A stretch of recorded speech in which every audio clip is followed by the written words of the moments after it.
Hey, what's up, everybody? Let me talk to parents right now. All of us as parents, we've made mistakes. And when I talk to parents, I see an enormous amount of guilt about mistakes you've done. And maybe some of the reasons why your kids are not making the choices that you want them to do is because maybe you were not the greatest parent ever. And all of us have either done things we should not have done or we did not do things we should have done. So I just want to talk to parents about four things that you can do to overcome that nagging feeling of guilt that you carry around about mistakes from your past. Number one, you have to understand that control kills connection. If you have young adult children, it would be a mistake to try to control their lives. Control kills connection. I know that there are things that they do in their lives, mistakes that they make, decisions that they make that you would never want them to do because you know how it ends. Because some of you have walked down that road. But control kills connection.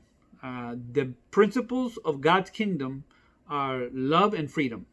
And the principles of the enemy's kingdom is control and fear. You have to ask yourself, which one do you use?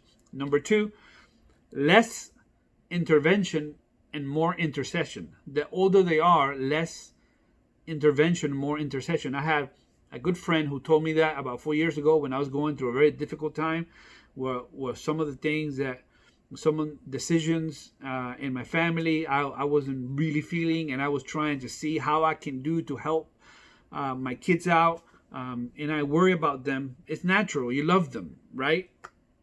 And that was just like a bomb. And so we started an intercession group, and every day of the week there's somebody praying and fasting for my children.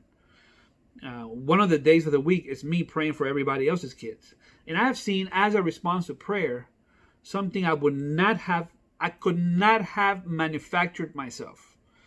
Before they were my kids, they were God's kids. And He loves them even more than you, if that's possible. Number three,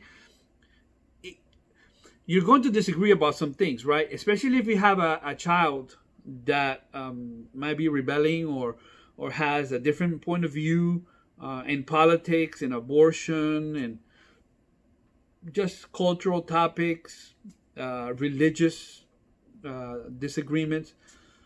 One of the mistakes I see that parents sometimes make is trying to convince the other person how wrong they are, but those seldom end well. So try to find some common ground. What are the two or three things that both of you like, and just try to build relationships until they open up, until it's time for you to influence. You don't have to preach a sermon every time. You don't have to give them a biblical perspective every time. Just talk about soccer, talk about baseball, talk about flowers, talk about music. Find out what stuff they like. Instead of being alarmed, have a conversation. Get into their world.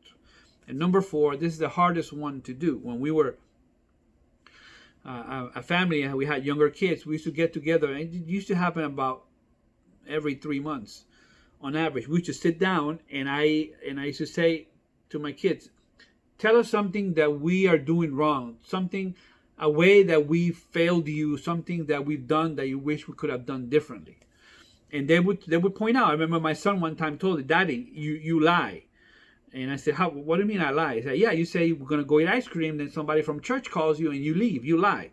It was hard to hear. My first instinct was to defend myself. You don't understand the life I live. This is the reason why I'm providing for you guys. But I just bit my tongue and I said, sorry, I did lie. So we're going to fix this. And we made some changes based on what they say. Are you always going to agree? No. Are you sometimes going to hold your ground? Yes, if you have younger kids.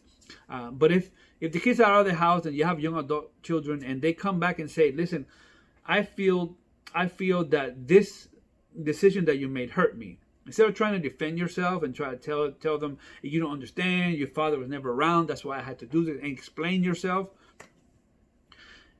Powerful words too. I'm sorry. Will you forgive me?